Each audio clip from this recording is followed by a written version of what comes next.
Kadapa central జైలును jail DG Anjani Kumar సందర్శించారు. జైల్లో సీనియర్ అధికారులు, వార్డెన్లు, సూపరింటెండెంట్లతో చర్చించారు.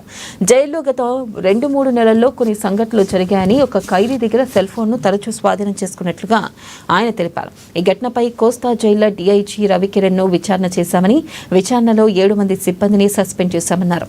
కొంతమంది అధికారులపై విచారణ కొనసాగుతుందని అంజనీ కుమార్ వివరించారు.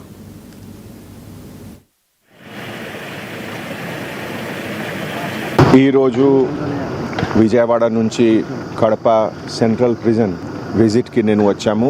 ఈ విజిట్లో కడప సెంట్రల్ ప్రిజన్ లోపలందరు సీనియర్ ఆఫీసర్స్, వార్డర్ తోటి, సూపరింటెండెంట్ తోటి డిస్కషన్ జరిగింది.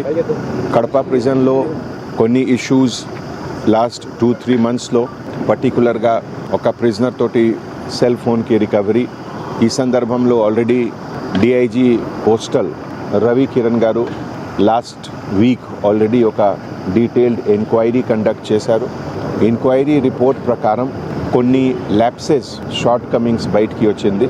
ఈ సందర్భంలో ఆల్రెడీ కొంతమంది ఆఫీసర్స్ పైన disciplinary action already enquiry start అయింది.